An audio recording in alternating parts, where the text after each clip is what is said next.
The Beginning, December 13th, 2022. The beginning of the next chapter of my life. Let's start at the top. Where did my journey begin? It started in 1995, being born to two Indian immigrants in Canada. Fast forward a few years, and thanks to an amazing teacher, shout out to Shashi, I skipped grade 1. For the rest of my public school life, I was always the youngest and smallest kid in my class. Thanks to good genes and strict Indian parents, I did fine academically. Fast forward a few more years, and I was in the pre-IB program. Pre-IB was prior to IB, or the International Baccalaureate Program, which was a rigorous, internationally recognized curriculum.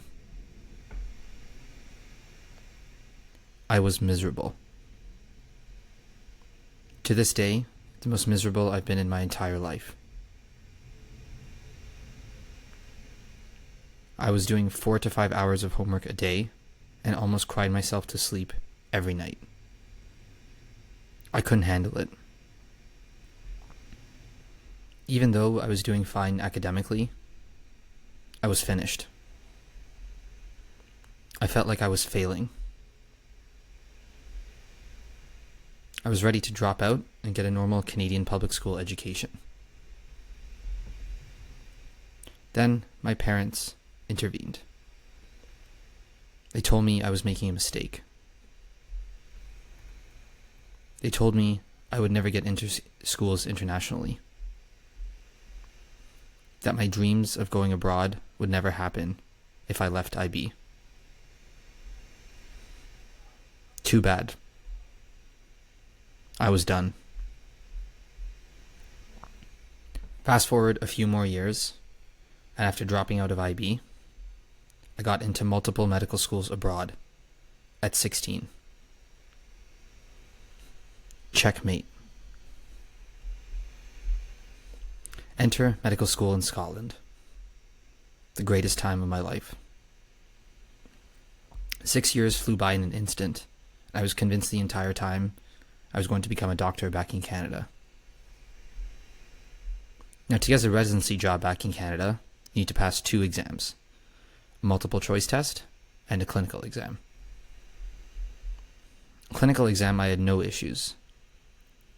Multiple choice, however, didn't go so well. I didn't meet the threshold for residency applications. I wasn't going to be a doctor back in Canada. I failed.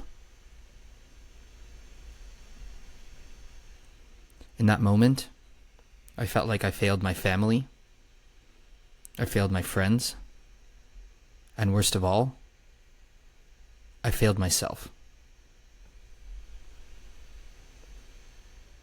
What was I going to do now, after all these years in medicine, with no immediate path to being a doctor in Canada? What I learned then was that when one door shuts, another one opens. So it was time to pivot.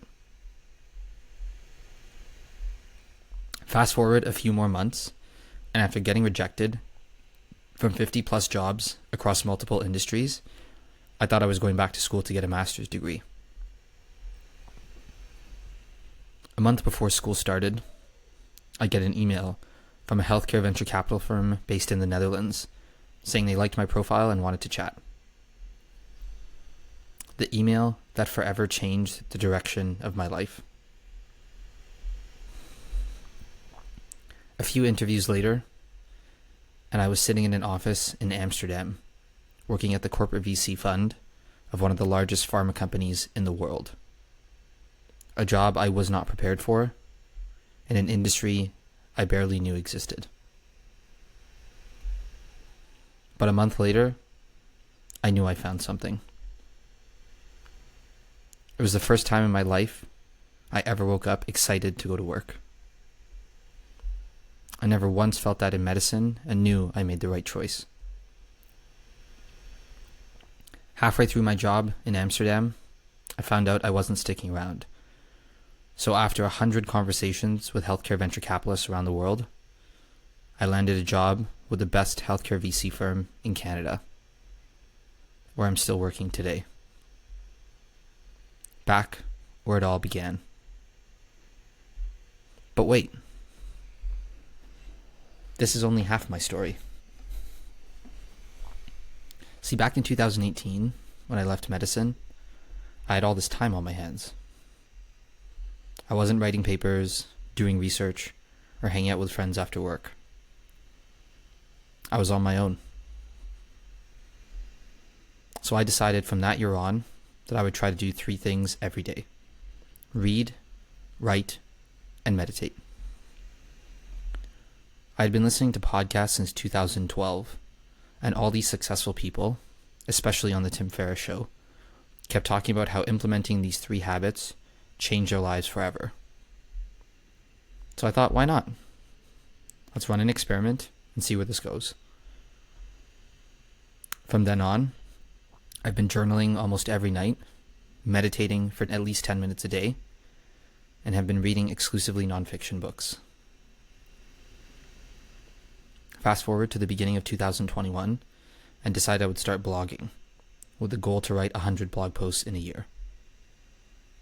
At the end of 2021, I ended up with 500 and haven't stopped since. That leads us to today and the reason for starting this podcast. I've read and taken notes on over 200 nonfiction books, written an extra 600 plus blog posts, and reflected on my life for more hours than you can imagine. Some of what I've written is decent. Other stuff is way off. I've made a lot of mistakes and a lot of bad predictions, but also got a few things right. All can be found at my website, which I'll make sure to include below. So my goal is to share all of this work that I've done in podcast, a form of media that has helped me grow immensely over the last decade. The goal is to hopefully do that for someone else. Now, this will not be a traditional interview format, but rather me turning everything I've written into audio form.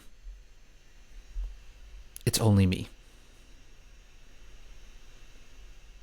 I don't expect this journey to be easy. All I'm hoping to do is try.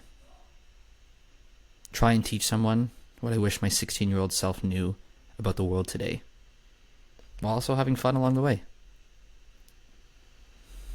So here's to the beginning. Here's to the next chapter. Hope you'll join me and see where this goes. Oh, and one last thing. Can't stop, won't stop. GameStop. Keep going. You're doing great.